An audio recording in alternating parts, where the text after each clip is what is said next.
In the quiet, residential sprawl of Springfield Township, Ohio, the houses on Bell Green Lane all look somewhat the same, brick-faced, well-manicured, and silent. But on February 6, 2024, that silence was shattered by a 911 call that would expose a house of horrors hiding in plain sight. At the center of this tragedy was a choice made 16 years prior. In 2008, Tamara Moore didn't just have a child. She chose one. She adopted 11-month-old Jeremiah, a boy the world would come to know as JJ. It was a legal and moral commitment to protect a child who was born into vulnerability. JJ lived with nonverbal autism and a severe form of epilepsy, conditions that required not just a mother, but a guardian, a nurse, and an advocate.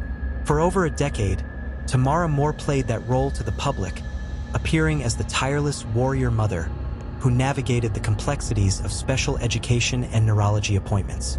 But as the police would soon discover, the woman the world saw in the grocery store and at school meetings was a carefully constructed mask. Behind the front door of their suburban home, the choice Tamara made to be a mother had devolved into something much darker. When the first responders arrived that evening, they didn't find a boy who had succumbed to a medical crisis. They found a teenager whose final months were defined by a systematic stripping of his humanity. For more true crime stories like this, hit the subscribe button. The day began like any other for the neighbors on Bell Green Lane, but inside the Moore household, the atmosphere was thick with a long simmering neglect. Tamara's long-term boyfriend, William Turnage, had become a permanent fixture in the home, and together, they had established a hierarchy where JJ was relegated to the lowest possible status.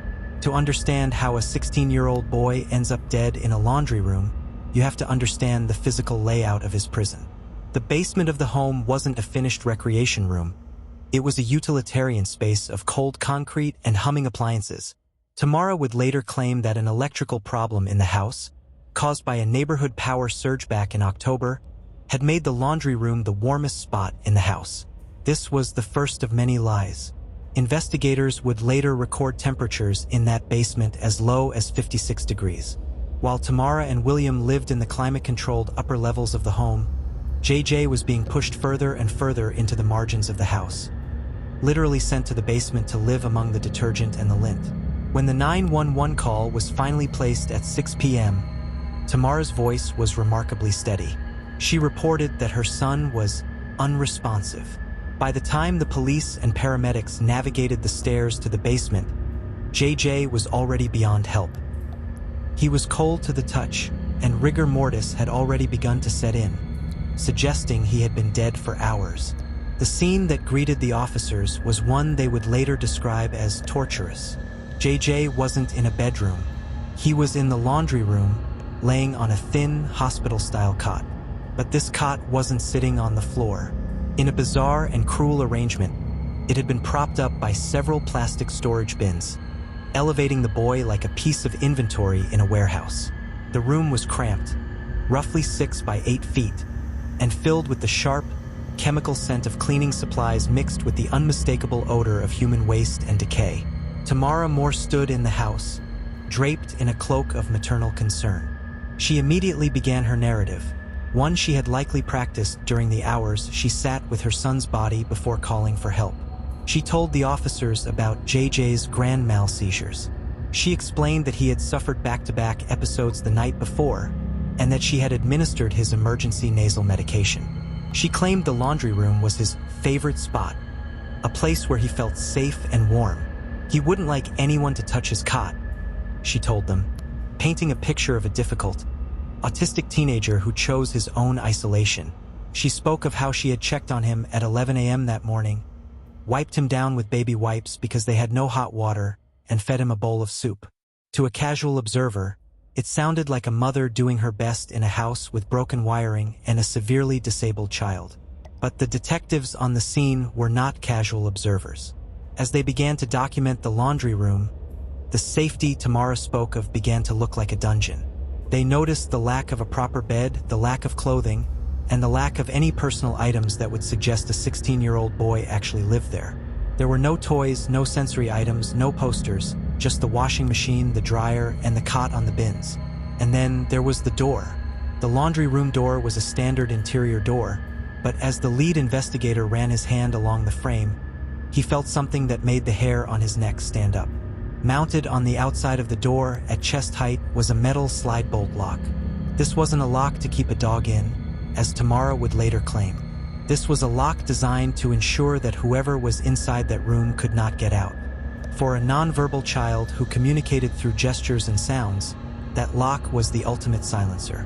It turned a medical safety measure into a cell. As the forensic team began to photograph the room, they realized that the cot wasn't just elevated. It was equipped. Tied to the frame of the cot were several sets of restraints, ligatures made of fabric and plastic. Tamara noticed the officers looking at them and quickly explained that they were for his seizures, to keep him from hitting his head on the dresser or the TV. But there was no TV in the laundry room. There was no dresser. There was only the concrete floor and the machines. The most chilling discovery in those first few hours was a small, heavy-duty item sitting on a shelf near the cot. A dog collar. It wasn't a standard pet store collar. It was thick, designed for a large animal. When the medical examiner arrived and began the preliminary external exam of JJ's body, the pieces of the puzzle began to click into a horrifying reality. JJ had deep, raw marks around his wrists and ankles. These weren't the scratches Tamara claimed were self-inflicted. They were ligature marks, the kind of injuries that only occur when a person is tied down for long periods, struggling against their bonds. And around JJ's neck, the medical examiner found a corresponding pattern of bruising and skin breakdown that matched the width of the dog collar found in the room. As the police processed the scene, Tamara continued to talk. She talked about her own grief, about the recent death of her mother, and how she believed JJ was missing his grandma. She was using her own emotional state to mask the physical reality of the boy on the cot. She was framing his death as a tragic, unavoidable end to a difficult life. But while she was talking, the investigators were looking at the trash cans and the pantry. They were looking for the evidence of the soup she claimed to have fed him. They were looking for the clean pull-ups she claimed to have used. What they found instead was a house that was functioning for the adults, but was a wasteland for the child. The first part of this investigation would end with the realization that Tamara Moore hadn't just overlooked her son's condition. She had curated it. She had built a world where Jeremiah was kept in the dark, chained to a laundry rack, and hidden away from anyone who might have helped him. But as the sun rose the next morning, the police would find a piece of evidence on Tamara's phone that would prove she knew JJ was dying long before she ever picked up the phone to call 911. The detectives didn't just find calls to a doctor or a hospital on Tamara's phone. They found a 5.5-hour window of time where JJ's life was slipping away, and instead of saving him, Tamara was having a casual conversation with a relative in another state. But the biggest shock was yet to come. When the medical examiner began the internal autopsy, they found a stomach that was so empty, it challenged the very definition of a loving home. For more true crime stories like this, hit the subscribe button. The transition from a home to a correctional facility is usually marked by heavy steel and barbed wire. But in the case of Jeremiah Moore, the transformation occurred within the drywall and wood of a standard Ohio basement. As the investigation moved past the initial shock of the discovery, detectives began a meticulous forensic mapping of the environment where JJ spent his final days. They weren't just looking for evidence of a crime. They were looking for the mechanics of a prison. The laundry room itself became a focal point for the Hamilton County forensic team. Beyond the makeshift cot propped up on plastic bins, the room was a masterclass in dehumanization. The floor was cold, unsealed concrete, and the walls were lined with shelves of caustic household chemicals, bleach, detergents, and industrial cleaners, all within arm's reach of a teenager who functioned at the level of a young child. There were no safety covers on the electrical outlets and no padding on the hard, sharp edges of the appliances. For a child prone to grand mal seizures, as Tamara claimed, this room was a labyrinth of lethal hazards. This contradiction was the first major crack in Tamara's defense. If the goal was to keep a seizing child safe from hitting his head on a TV or dresser, why place him in a room full of steel machinery and concrete? The physical restraints found on the cot were subjected to high-resolution forensic photography and DNA swabbing. These weren't professional medical restraints used in hospitals. They were improvised. Investigators found heavy-duty zip ties, lengths of rope, and nylon webbing that had been fashioned into loops. These ligatures were positioned at the four corners of the cot, corresponding exactly to where a person's wrists and ankles would rest. The dog collar mentioned previously was found to have biological material on the inner lining, suggesting it had been cinched tightly against human skin for a duration long enough to cause weeping sores. The mechanics of the room suggested a terrifying routine. JJ would be placed on the elevated cot, his limbs secured to the frame, and the slide bolt on the exterior of the door would be thrown, plunging him into a world of mechanical hums and total isolation. As detectives interviewed the boyfriend, William Turnage, a clearer picture of the household's standard operating procedure began to emerge.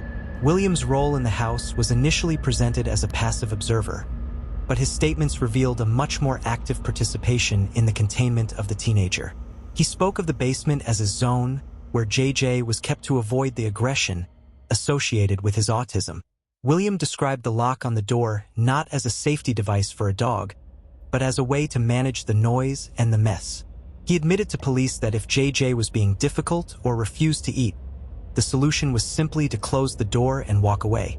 This admission shifted the narrative from a mother struggling with a medical crisis to a duo managing a nuisance through forced confinement. The investigation then turned to the digital trail left by the couple. Search warrants were executed for their mobile devices, revealing a haunting lack of urgency. On the morning of February 6th, while JJ was reportedly suffering from back-to-back seizures, there were no Google searches for medical advice, no calls to 911, and no messages to doctors. Instead, the phone records showed a woman deeply engaged in the minutiae of her own life. The 5.5-hour phone call to Aunt Diana in Atlanta was analyzed minute by minute. During this marathon conversation, Tamara discussed family gossip, real estate, and her personal stresses. For 5 hours and 30 minutes, the phone was active, the data was moving, and the conversation was flowing, all while her son was purportedly in the middle of a life-threatening neurological event just a few yards away. Aunt Diana's subsequent statement to the police provided a chilling live account of Tamara's demeanor. Diana told investigators that Tamara didn't sound like a woman in the midst of a tragedy.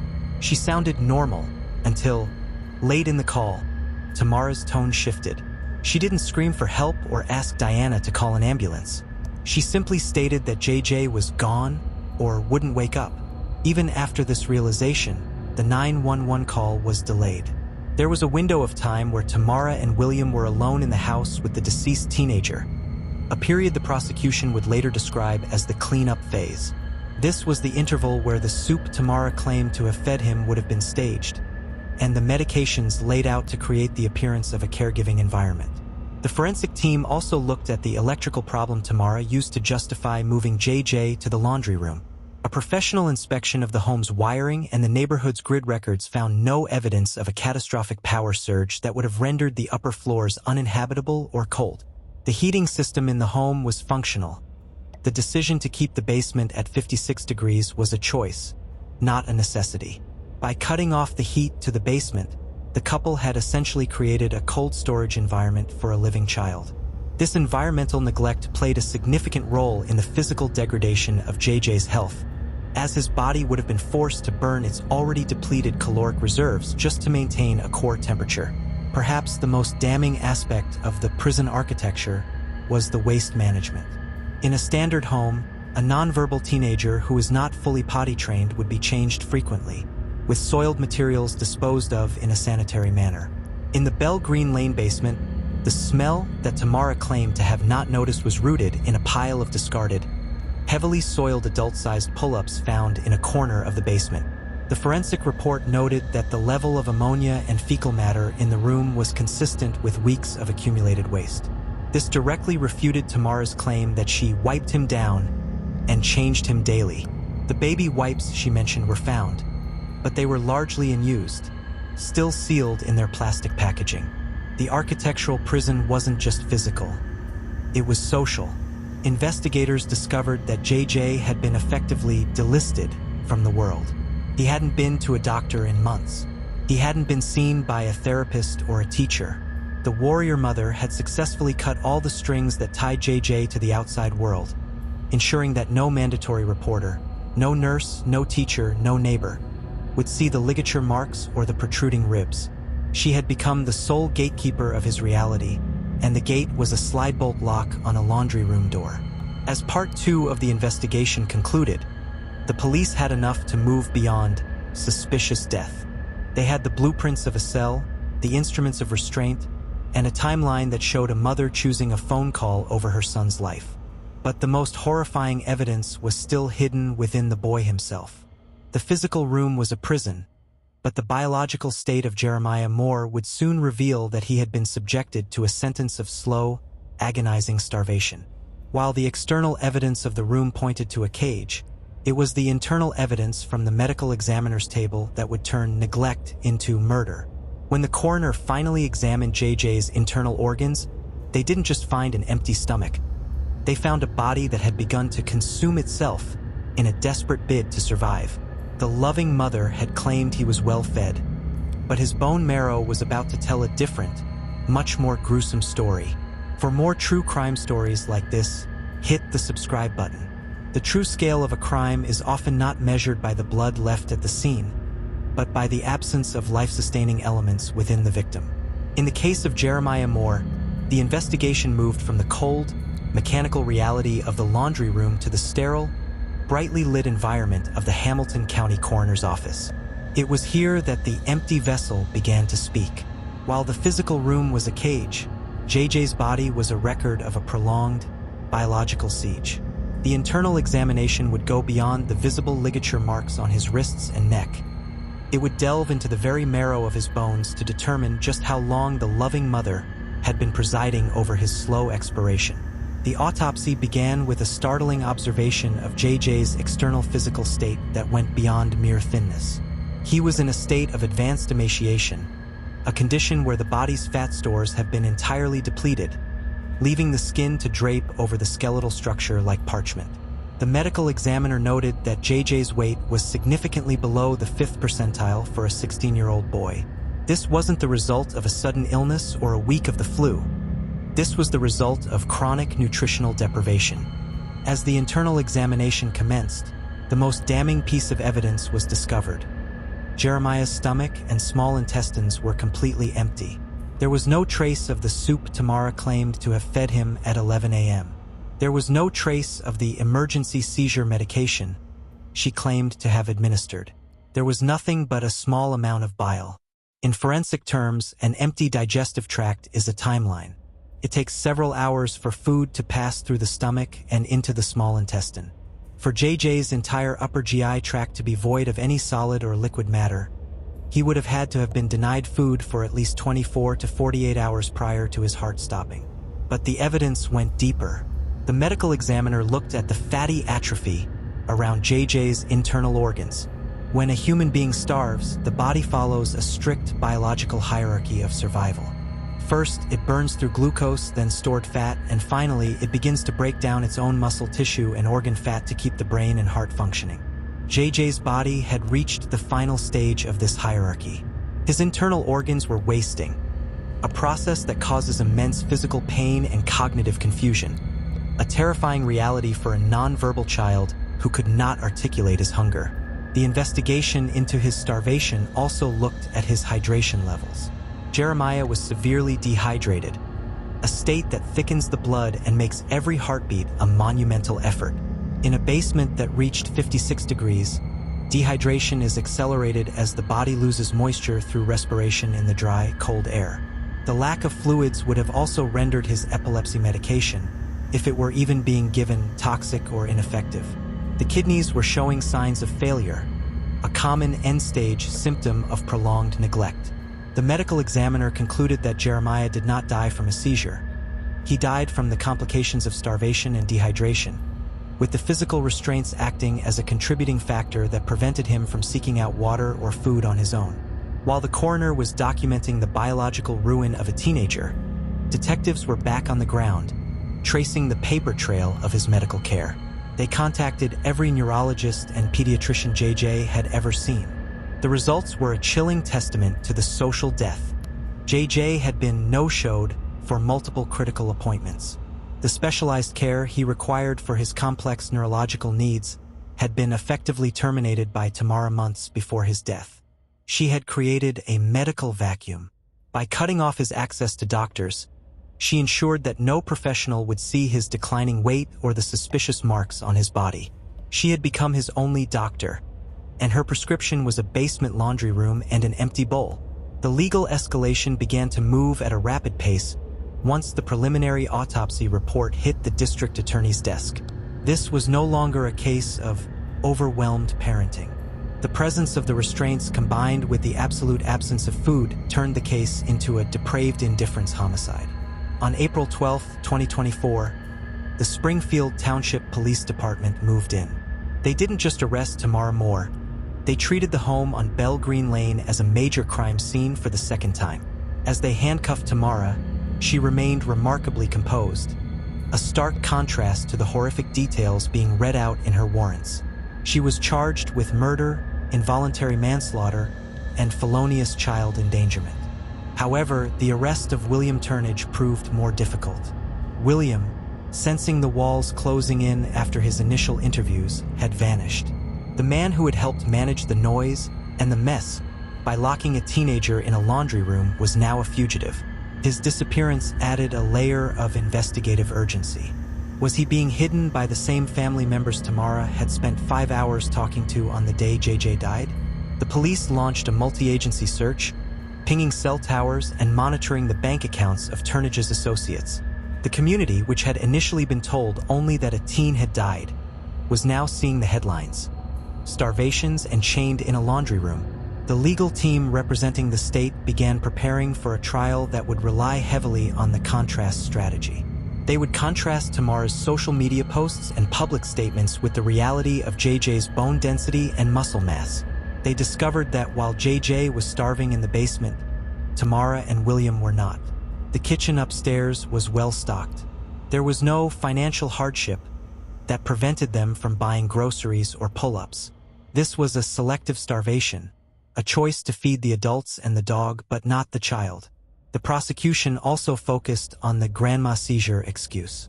They consulted with epilepsy experts who testified that while seizures are violent, they do not cause bilateral, circumferential ligature marks on the wrists.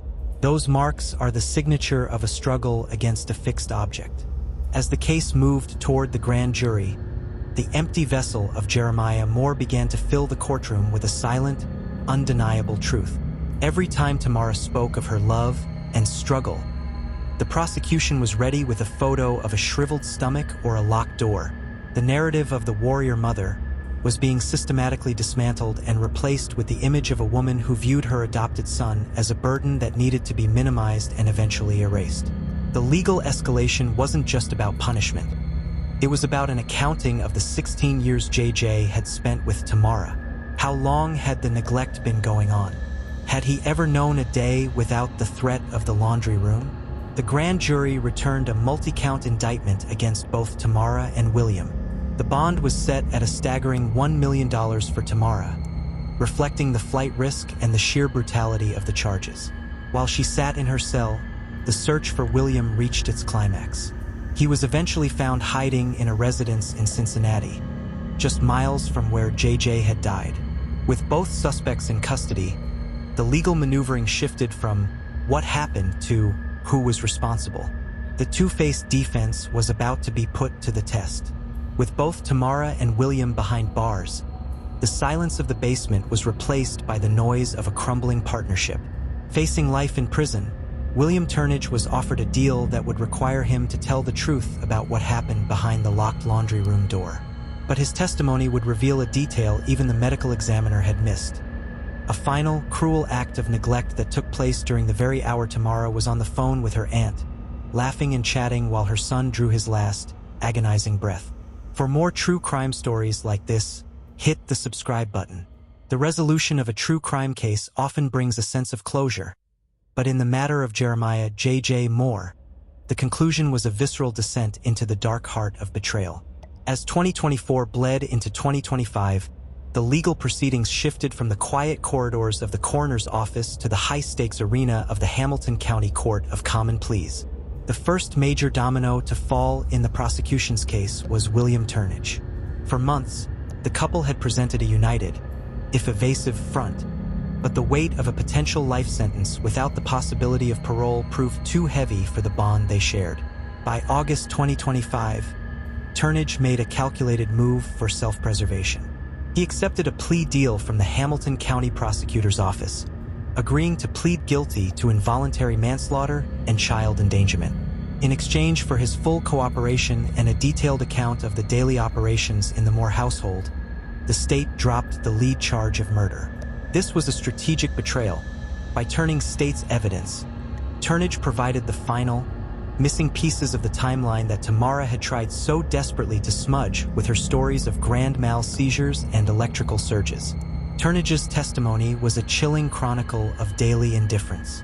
He described a routine where JJ's existence was managed like an administrative problem. He confirmed that the slide bolt on the outside of the laundry room door was used daily, effectively erasing JJ from the home's living space. Most significantly, Turnage revealed that the 5.5-hour phone call Tamara made to her aunt wasn't just a lapse in judgment. It was a period of active abandonment. He told investigators that they both knew JJ was in a state of extreme distress that morning, yet they chose to prioritize their own comfort and social interactions. Turnage was sentenced to 11 to 15 years in prison, but his testimony had already sealed Tamara's fate. He was moved to the Noble Correctional Institution in Ohio, leaving his former partner to face a jury with no allies left. Faced with Turnage's cooperation and the undeniable evidence of the empty vessel provided by the medical examiner, Tamara Moore's defense team realized that a trial would be a public evisceration. In November 2025, Tamara followed her boyfriend's lead and entered a guilty plea to involuntary manslaughter and child abuse.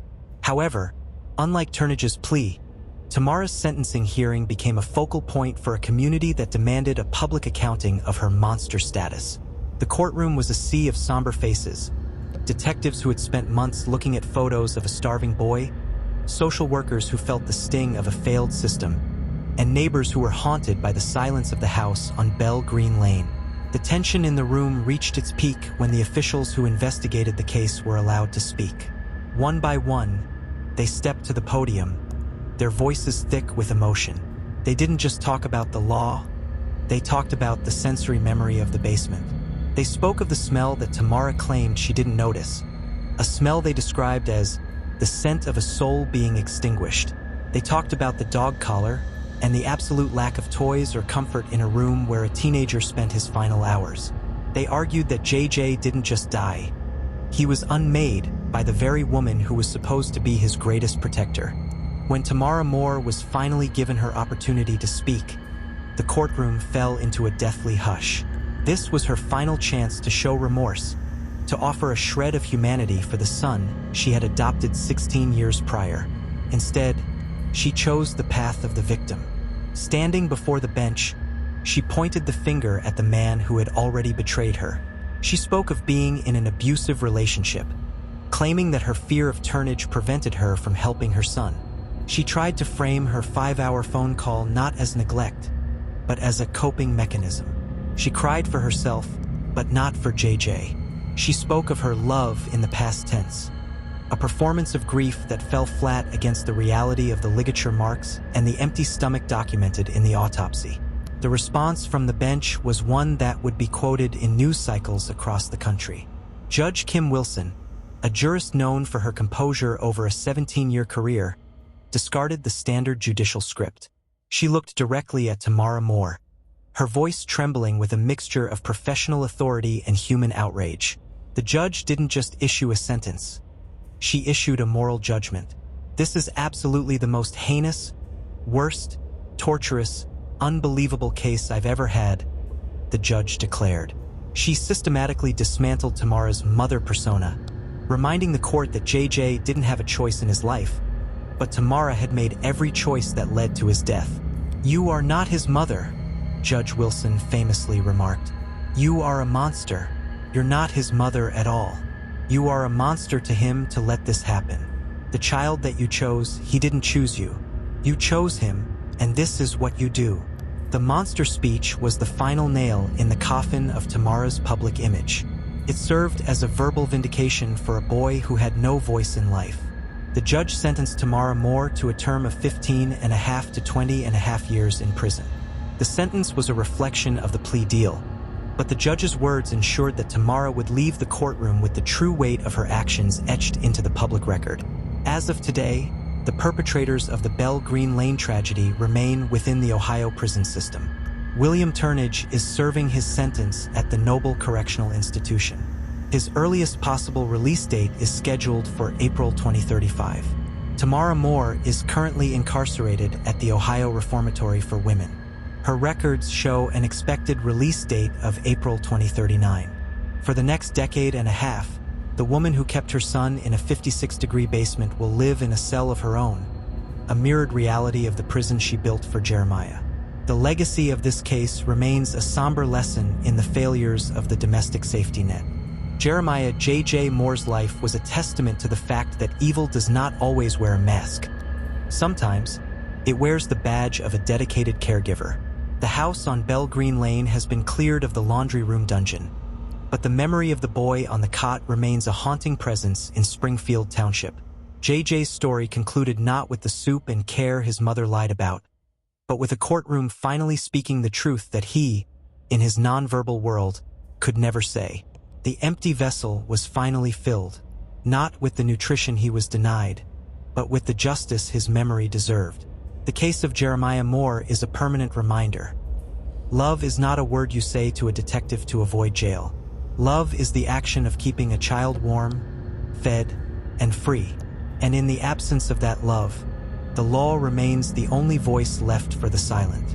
And as always, you've been watching True Crime Story Vault, where every story is told with facts, empathy, and respect for those who can no longer speak for themselves. For more true crime stories like this, hit the subscribe button and comment your thoughts below. Until next time, remember, the truth is never buried.